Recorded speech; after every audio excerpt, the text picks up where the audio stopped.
With the ongoing crisis in Ukraine, it is very easy to be overwhelmed because of the coverage on social media. On this episode of IMO, we will be exploring how you can avoid falling to that headspace despite the huge influx of people covering content that might be uncomfortable. It becomes easy to become emotionally invested, and when you're emotionally invested, you will have the potential of being emotionally affected. To a certain extent, it's a good thing also because these emotional things might lead to good things. But at the same time, if you're too emotionally invested, it does take a toll in your mental health. Hello everybody, welcome to an episode of In My Opinion. My name is John. My name is Lester.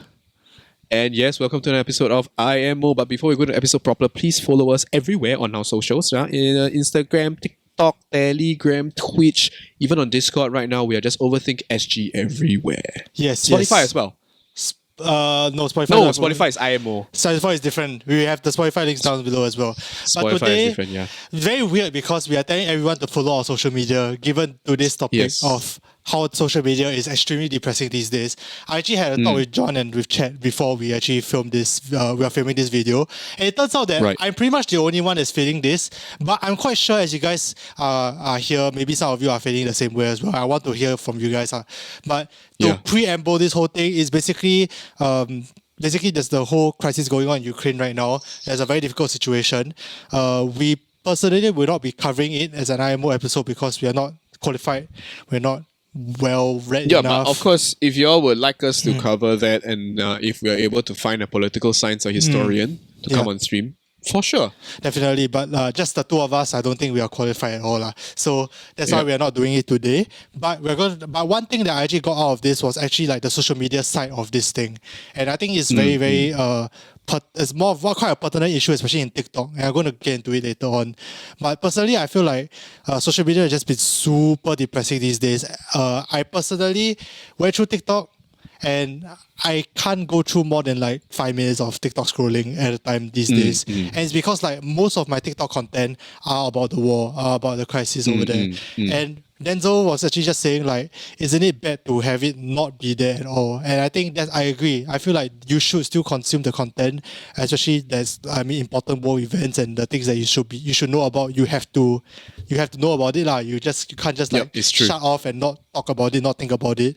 But at the same time, I think the way the TikTok algorithm works is that once you view one, once you like one, once you save one, that's it. You're getting that for the next week. I don't know what to tell you. The next week you're filled with Russia, Ukraine news and stuff like that. And these videos go very, very viral because that's what's on everyone's mind right now.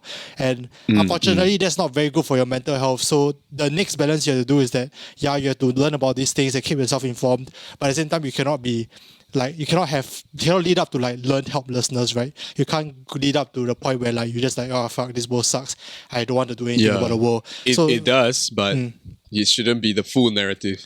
Exactly. I mean, the world kind of sucks now, but you shouldn't feel super helpless, and I think that's a sign of a bad mental health, especially when it comes to social media. But John, you personally said that your TikTok is okay, right? How have you been? How's your social media been with this crisis? So first things first, interestingly enough, right? In the past week, right, because I was recovering from COVID, so in the past week I was actually interestingly passive and not super active on social media. So I am aware of the news, but at the same time, I was also not too negatively impacted in terms of the volume of content that came my way. Now, but that being said, right, I definitely do see an influx of content coverage when they do appear. Regarding the war, of course, and rightly so, right? Because it's a trending topic, and this is not only a really trendy topic; it's a really serious topic. Yes, I agree. Right, and that's why it's definitely increased. But I don't want to sound pessimistic here, but a little bit more apathetic. It didn't really affect me because my stance and approach towards this kind of content has been very give up, or is it not very neutral? Give up. I don't want to say resignation. It's closer to neutral. Right. For the lack of a better description, it's like a it is what it is without that level of resignation. Okay. Yeah. because that is the balancing act that I have, where I don't become cynical and resign to things happening, nor I become too invested and then feel helpless. Yeah, I agree. Yeah, I it's mean, that neutrality that actually preserves sanity. yeah, and I think that's the tough part to have, because like a lot of us are very emotional people. I mean, I think even John is, but like I think John managed to flip that switch in his head to become more neutral. But a lot of us are very emotional beings, and like a lot of the stories covered in the Ukraine crisis are emotional in nature, because I mean it's a very very emotional event, and It's a humanitarian it's a thing, humanitarian right? thing, right? People are suffering and people have hearts, and you will feel for these people who are suffering. And honestly, the one thing I remember still to this day is there's this one like piece of content which made me inspired to do this video. Was okay, so there's this Counter-Strike tournament recently, and one of the biggest like Counter-Strike stars, his name is his gamer tag is Simple. He is Ukrainian. So he actually went up and did a speech before the whole tournament, and his speech was about Ukraine and about like about the war, and how he wants like world peace, and how he feels like really saddened, and you can tell he's like trying his fucking best to not cry. Like you can just feel it in the air. It was just very tense, and like that made me like just break down. Like I just cried. Like it was damn bad, because like I'm like, wow, this guy is going through so much shit, and he still has to play Counter-Strike, and he still has to like come up here and pretend to be strong, so the world can at least see that like, hey, you have to be strong as well, which is like the hardest, the hardest thing you can do. So like that whole piece of content was just super difficult to handle. And on top of that, like there were like lots and lots of news, like with like the fake news. That's even worse, I feel. Like the fake news, or like the fear mongering, which I think you mentioned to me while you were texting, like people digging I up. did, especially about nuclear fears. Exactly. And like people digging up like old videos from like last time, then they put it onto TikTok and repurpose it and say that it's now in Ukraine. This is what happened in Ukraine, or what happened in Russia. Yeah. Like that, and like some of it is fucking depressing, and like really damn depressing. And then you think that like, oh my god, some people probably have died. And then like in like 5 swipes, you realize that it might be not, because someone else is debunking it. So I feel like even that flow of information, the fact that like it's always like a constant roller coaster. You feel sad, and then like, oh, actually it's okay, or you feel sad, it's okay. Like it's like it's that whole like roller coaster of emotions that's very difficult to handle as well. And the fact that you have to use a little bit of your cognition or your cognitive energy to go and like figure out and decipher these like fake news, or decipher these news outlets, because not all of them are neutral, not all of them are like, I guess, unbiased, and they might come with their own like motives and everything. So to have to think of content in a more higher order way is also a very very tiring thing to do lah. So It's true. I just found it like super tiring to go through, especially TikTok, because I think TikTok's algorithm is super like strict and very very like aggressive lah. But is there any piece of content that stands out to you actually for this crisis? I would have to say I'm glad you brought up fear mongering, because that is something that is always very rampant during times of conflict, right? I would have to say that there was this one piece of TikTok content that, even though I was mostly neutral and apathetic to most things happening, resonated with me very strongly, right? Because see, the fear for nuclear war or nuclear aggression, right, is very visceral. Everyone feels that, right? Because for the longest time in human history, for the good last 60 plus years, all we've been learning is about the horrors of war and the horrors of a nuclear attack. Yes. So much so that there are entire franchises built around it, like Fallout, video games. Yeah, exactly. It's a big innate fear of ours, because we don't understand it. I mean, I think Exactly. Godzilla is about nuclear war also.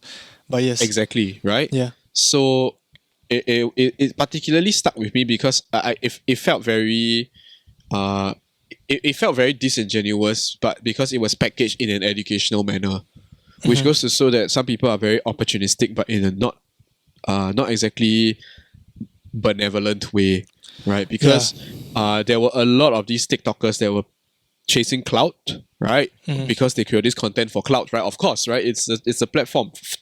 More power to you, right, for chasing clout. Yeah. But the content was a little bit disingenuous. So let me share about what happened on this TikTok. So basically, it was a stitch by some guy who was debunking an earlier video where someone mentioned that what happens if the Tsar Bomba nuclear bomb was detonated in the UK, was detonated in London or something like that. Yeah. Right? Then the guy came in and debunked it and said that, like, firstly, the Tsar Bomba, right, was the largest nuclear bomb ever created. That is accurate. But it's not in anyone's arsenal. There isn't like 8,000 Tsar bombas in the Russian arsenal. Okay. There were 3 that were created, 1 that was finished, 2 that's unfinished, and the 1 that was finished was the one that was test detonated. Okay. Right? Yeah. So as a result, the person that was debunking it was like this causes unnecessary fear because you're like, wow, this Russian nuclear bomb, if they blast it over, this is the kind of damage it does. But they don't have that weapon. Yeah, and like, no one does. Yeah, but and like, you know this like information that unless you go and like specifically go and like try to reach out yourself. Exactly. Which most people wouldn't at TikTok because they just try to scroll through shit. They just try to scroll through the FIP, have a good time. Exactly. But they'll just take all this at face value and just accept it. No, and that's where it gets really dangerous, you see, because it may not only fuel negativity towards a country, right? But it may skew the impression of the war. Because you see, I think, let me explain to you. So in warfare, right, there's not only the ground fighting, there's also the asymmetric kind of war. Yeah, yes. Social media propaganda is a war front. Yeah. Think about it. Okay. Yeah. Now, if you talk about the conflict in Ukraine, right, there is a very, very, very, very strong skew towards the Western narrative. Yes, I mean, like, let's be real here, right? At least from what we are seeing, at least from the most kind of coverage we're always seeing is Putin is the aggressor, the US and everyone is condemning, and then blah blah blah blah blah. Right? Sure. Yes. That is the Western narrative because no one hears the Russian story. I mean, yes, I agree. Like, I think the let's not talk about what our where our opinions lie. Yes. I definitely, yeah. I'm just saying that there's a great skew towards that direction in terms of the content that is produced on social media. Yeah. And as a result, right, it is very easy to sort of wage this kind of new dimensional warfare. Yes. When there's a lot of this kind of fake news. Yeah, and I mean that also plays onto the whole algorithm thing, right? It's the echo chamber thing as well. We've talked about it a long time, but like in war is like even more like pronounced. Like exactly. There's this echo chamber here. As members of the okay, you continue first. No, I mean I was just gonna say that, like, I mean, regardless of what our positions are, regardless of what we think, honestly I don't even have like that strong of an opinion as of yet. But at the same time, like, having such a huge echo chamber and huge like, I guess, skew towards one side of the story and everything, it does like strain the mental a little bit sometimes, and it does make it a lot harder to, I guess, to see the positives of certain things, and I'll go on to like the whole positivity and negativity. No, and it's very instinctive. It's very instinctive that you want to take sides, and as a result of choosing this instinctive action of taking sides, it becomes easy to become emotionally invested. And when you're emotionally invested, you will have the potential of being emotionally affected by the kind of news that runs counter to what you believe in. Yes, I agree, definitely. Which is tough because right now, like, my thought on it is very simple. Alistair, you and I are Singaporeans. Yes. Most of the people that we're talking to here on the stream, on the videos, we're Singaporeans or we're from ASEAN. Most, sure. Yes, definitely. Most of us, right? Yeah. I would hazard a guess that most of us are from ASEAN. We are on the side of history where we are neither aggressor nor defender. Yes, not in this war or in this conflict. Yes, which is why we need to exercise that privilege and look at this conflict and comment on this conflict from a neutral standpoint. That means because we don't have to take sides, we take no sides. Yeah, I mean, we find out what is really going on in the war. Definitely. That goes against instinct, because when you see something happening, it's very human nature to want to pick a side. And also, right? There has to be a good guy and a bad guy, right? And also, it help out and stuff like that. I think to a certain extent, the reason why we are doing this is because we are emotional beings, right? We are emotional human beings. It's true. And naturally, that's what we want to do. And to a certain extent, it's a good thing also because like these emotional things might lead to like good things, like for example, like fundraising efforts that we will link down below that you can help to donate to or whatever. Like these are like benefits of people like feeling so much for this cause to the point where they are able to do good for society. But at the same time, what you brought up is true. Like if you're too emotionally invested, especially when you don't have to be, like it does take a toll in your mental health. It definitely does. And it does. Right? It becomes difficult to ignore, right? Exactly. It's not just like your individual mental health. I think in society, it's also a bit harder to break the topic. It's a bit harder to think about things like objectively and intellectually, especially if we have the privilege to lah. It's not like we are in Ukraine or in Russia, which fortunately for us lah, where we're not in the front lines or we're not in the forefront of this conflict. And I do agree that is why we have to take that stance to distance ourselves from the kind of content that could potentially affect our mental state. I agree. I think that's very, very difficult as well, considering that like it's tough. Yeah, especially considering the whole like we go back to the algorithm thing again. Like I don't know what it is about like negative news or negative pieces of content, but like it seems to do significantly better than positive content. Like it's just for some reason just does better. And I think it might be because people are scared and therefore they like engage in it. Maybe they share a bit more. Maybe they comment on it and share it with people. Maybe that's why. Yeah. But for some reason, negative content and people, like for example, like COVID cases like suddenly hit like them a lot, or like some new variant come out of nowhere. This like more fear, not I won't say fear mongering, but this more fear inducing headlines or negative headlines tend to do better. Like that's just how it is. And like that makes it harder when you add in the whole algorithm thing, because unfortunately these are the content that's going to get pushed out to you, especially if you interact with them, which you eventually will one day. So like it gets a lot harder to look at things like positively or with both sides, because from all you see now, at least from me on my TikTok, is like bombings, it's like it's like a lot of civilians getting killed. It's like all these things which are happening. I don't want to be naive to the fact that's happening. I don't want to like ignore it. But at the same time, you don't see as much like good things on the other side, you know? What you see on my TikTok at least is a lot of like maybe them, like some of them even live stream when like shit is going down. Like they're getting alarms, and I've seen like live streams of like Ukrainians or Russians like just like live streaming their surroundings and like chaos ensuing. Which goes viral. That does super well. And that is like also very, very overwhelming to see, especially if you don't have like another alternative news site. Exactly. And like here's the thing, you see, and then I think another thing that feeds into people's feeling of helplessness and negativity is that whenever you see things of conflict like that, right, we're all hardwired to one piece because we have all enjoyed the benefits of peace, right? So we want peace for everyone, and rightly so. So you will form this thought in your head where it's very difficult to kick, and it will definitely pull your mental state down, because you will have this idea that you want someone to do something about it. Yes, yeah, definitely. You want someone to fix the situation. You want someone to step in and save the day. You want someone to make things better. You know? Yes. Yeah. But that's not the reality of the world. There is no one. There is no Superman. There is no Justice League. And there is no, maybe aside from a really crazy Elon Musk, there's no one. Right? And just these two thoughts alone are already very easy to bring someone down.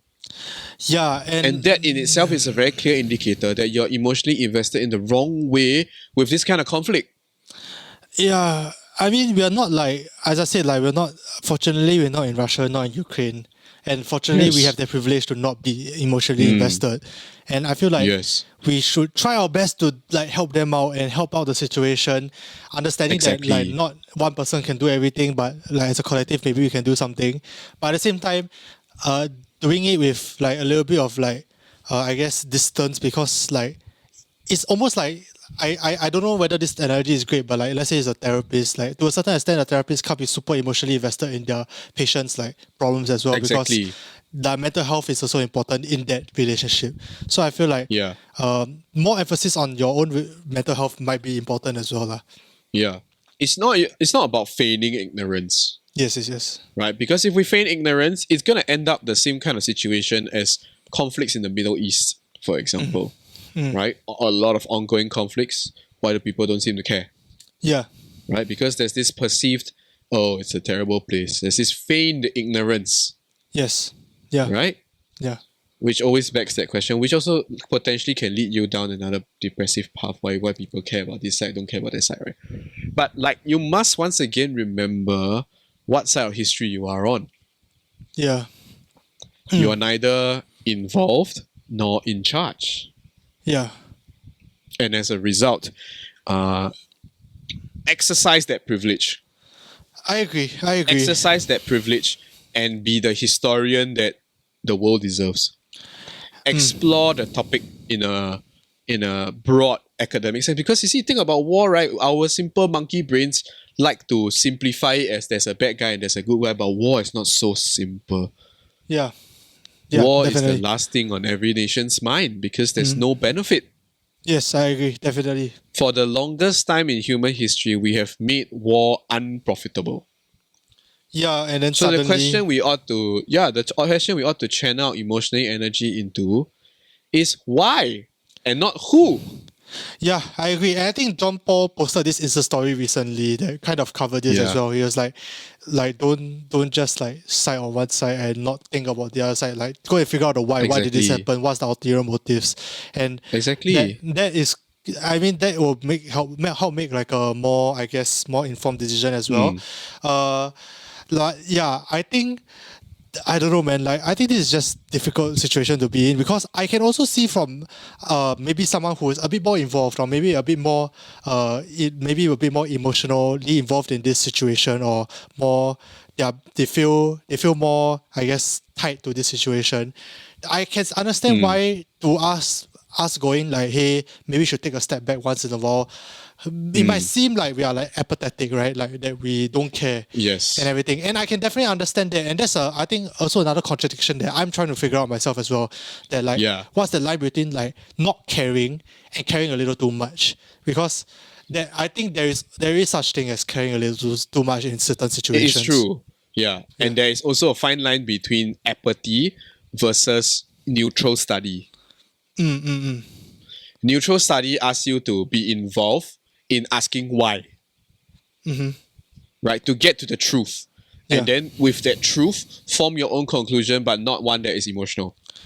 Yeah. Right? Form a conclusion that, after doing my research, I have discovered that ABC led to B, C, D, and as a result, country A is the trigger or something like that, you know? But finding out that country A is a trigger in a neutral study way is very different from saying, therefore, country A is the bad guy. Yeah. Okay, Because I mean, that will lead you down into a potentially dark place. When you discover that there is a bad guy, and then very easily for you to, in your head, be like, why is nobody doing anything about the bad guy? Why the bad guy cannot be stopped? And that's a spiral that you'll find yourself going into because there's no answer one. yeah, Right? yeah, but at the same time, I just find it very difficult because I personally feel like if I feel like very strongly for one side, which I once again say I do not have enough information and I do not feel very strongly for either so far. Correct. If I do, I can understand that like if you by us going like, like let's not think like too much into it or like let's not be too one-sided about certain things. It might seem very is disingenuous the word, but like very like lip service and very like try. No. You get what I mean, right? Let me add on to what I mentioned then. Yeah. It's not about doing all this research to pick a side because the picking a side, right, is the wrong focus. Okay. Like we are on the side of history where we don't have to pick a side. So who do we have to then put our attention towards? Right? Yeah. The humanitarian effort. Yeah, definitely. Yep. And this humanitarian effort has to be sideless. Sure, like the civilians are like regardless of The sides. civilians, the soldiers that are being put thrust into a conflict that's not theirs. This is the side of history that we are on that we can actively support. Yeah. What is making news depressing is when people are not only forced to pick a side, they are also forced to feel what happens if they pick the wrong side, or the helplessness of picking a side and nobody able to help their side. I agree, 100%, 100%. Which is the whole point of online propaganda, to get people to fight an online war. Yeah, I mean, I think we should wrap up the episode soon. But Yeah. I feel like there is. I think the main point of this episode is not to say that like either me or any one of you should not feel sad or not feel Yeah. angry or not feel any emotions, because that's our Absolutely. greatest strength. We are able to feel emotions. We are able to come in and use them for constructively and for the greater good. And I feel like Yes. feeling sad and all that is probably, in my opinion, is a good sign. Like, and it's a good thing to have. I don't doubt that you should. I don't think you should not feel anything, or you should strive to not feel anything. That's just my opinion. But Yeah. like, if it gets to the point where like it gets too overwhelming, where you don't even want to open TikTok, or you don't even want to open social media because all you see is these things, then maybe I think you start to reconsider certain, like, either Yes. the news sites that you're looking into, the people you are you are following, or like maybe even reconsider like the social media itself lah. Unfortunately, we are in positions where it's kind of our jobs, so we can't really quit social media. Not that we can either, but like we can't really do it either. So it's tough. But I think I'm going to be trying my best to find like joy in stuff outside of social media, maybe like play Valorant or something, you know, like these things might once in a while help me a little bit. But yeah, definitely. For me, my final piece of advice is one that is something more actionable, and if you have the capacity to try it, I recommend you do. So I'm not saying that like you should be apathetic, right? In fact, feeling affected by an ongoing conflict is what makes us it makes this a shared human experience, and I think we need more of that in the world. But what I'm trying to say is that if you find yourself being emotionally potentially overwhelmed because of things that are happening on social media, a good approach that I can recommend would be to channel and transfer that energy that you feel into concrete things that allow you to exercise the privilege where you're at. You are privileged because you're not part of the conflict. So channel the energy into investigating why, and also channel the energy into investigating how you can help the right people, the right victims, right? Which is not the war effort, right? Not the war effort on either side. Who you need to help is the humanitarian effort. And because you are in a position of privilege where you're not on the side of conflict, right? It presents an opportunity where you can channel the energy towards there. And if it does not make you less sad, it at least distracts you from more sadness. I agree, 100%, 100%. Yeah. It's always a fine balance, and social media is not inherently bad or inherently good. It's all a balance that we have to strike with it. Yes, and it's about channeling the energy into the right place so that you don't let yourself become overwhelmed. Definitely. For different people, the lines is a little bit different. For me, it might be a bit more sensitive. For you, you might be okay with listening and hearing all these things and you don't feel as overwhelmed. So it's really up to you to find your own line and find your own balance lah. But either way, I think taking care of your mental health, doing not just like trying time already with COVID, much less all this shit.